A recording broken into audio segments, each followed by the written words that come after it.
Hi అండి, అందరికీ నమస్కారం. Welcome to Vijayalakshmi cooking and vlogs. ఈరోజు అయితే మా ఇంట్లో దోశ చట్నీ అనమాట. మా ఇంట్లో ఇంకా దోశ కూడా అప్పుడే పోసాను.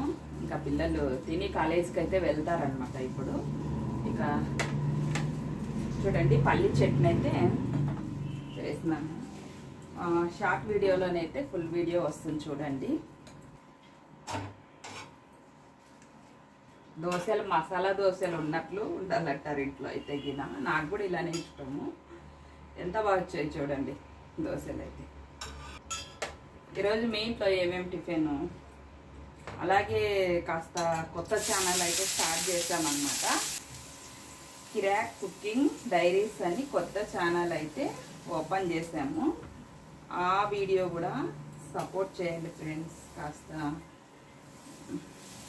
ఆ వీడియోలోనైతే అన్ని షార్ట్లు అయితే వదులుతూ ఉన్నాం అన్నమాట. ఇప్పుడు ఇంకా వీడియోస్ అయితే ఏం పెట్టలేదు. వీడియోస్ కూడా పెట్టాలి. కాస్త సపోర్ట్ చేస్తే, మీ సపోర్ట్ ఉంటే ఇక మంచి మంచి వీడియోలు అయితే వస్తూ ఉంటాయి.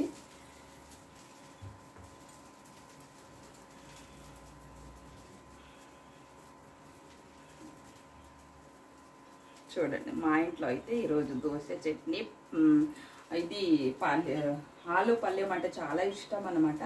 ఆలు పల్లెం అయితే ఈరోజు ఇంకా చేసే టైం అయిపోయింది. ఇంకా చేద్దాంలే అని కాస్త ఎక్స్ట్రా పనులు ఉండే అనమాట. అందుకని ఇక రేపు చేస్తాను ఆలు పల్లెం అయితే. ఇక ఇంకా ఉంటుంది కదా పిండి, అది చేస్తాను అనమాట. ఇంక ఈరోజైతే దోశ చట్నీ. మీ ఇంట్లో ఏమేమి చేసుకున్నారనేది కామెంట్ చేయండి.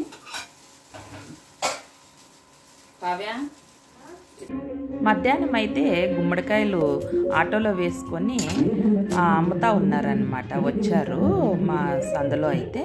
ఇక అందరూ తీసుకుంటా ఉన్నారు. ఇక నేను కూడా వెళ్ళి తీసుకున్నాను అనమాట. ఈ గుమ్మడికాయ వచ్చేసి 20 రూపాయలు పడింది. ఇక అప్పుడప్పుడు హల్వా చేస్తూ ఉంటేని, పాయసం చేస్తూ ఉంటేని గుమ్మడికాయతో చాలా అంటే చాలా బాగుంటుంది పాయసం అయితే. ఇక ఇంట్లో అడిగాను అనమాట, హల్వా చేయాలా పాయసం చేయాలని అడిగితే పిల్లలు కూడా అమ్మ పాయసమే చేయి బాగుంటుంది అన్నారు. ఇక గుమ్మడికాయ అయితే మొత్తం తురిమేశాను. ఇక కడాయి పెట్టేసుకొని నెయ్యి వేసేసుకొని గోడంబి అలాగే బాదం వేయించి పక్కకు తీసి పెట్టేసుకోవాలి. ఇక బాగా తురుము పెట్టుకున్నాం కదా మనము, గుమ్మడికాయ తురుముని వేసేసుకొని ఇదే కడాయిలోనే వేయించుకోవాలన్నమాట. పచ్చివాసన పోయే వరకు బాగా వేయించుకోవాలి. అప్పుడు వేగుతూ మనకి మెత్తపడిపోతుంది అన్నమాట. చూడండి, ఇలా బాగా మెత్తపడిపోతుంది కదా, అప్పుడు మనం బెల్లం అయితే వేసేసుకోవాలన్నమాట. ఇక్కడైతే స్వీట్ ఎక్కువ తినేవాళ్ళైతే కాస్త ఎక్కువగా కూడా వేసుకోవచ్చు. తక్కువ తినేవాళ్ళైతే ఈ గుమ్మడికాయకి మనకి చిన్న కప్పుతో బెల్లం సరిపోతుందన్నమాట. చూడండి, చక్కెర వేసుకుంటే ఎల్లో కలర్ వస్తుందన్నమాట గుమ్మడికాయ హల్వా. మనం బెల్లం వేసుకున్నాం కదా, నల్లగా పడిపోయింది. చక్కెర కింద మనకి బెల్లంతోనే టేస్ట్ బాగుంటుంది, ఆరోగ్యానికి కూడా మంచిది. ఇక పాయసం అయితే రెడీ అయిపోయింది. కొన్ని పాలు వేసి ముందుగా వేయించుకున్న గోడంబి బాదం కూడా వేసేసాం కదా. ఇక సర్వ్ చేసుకుంటా ఉన్నాము. లైక్ చేయండి, షేర్ చేయండి, సబ్స్క్రైబ్ చేసుకోండి. బాయ్.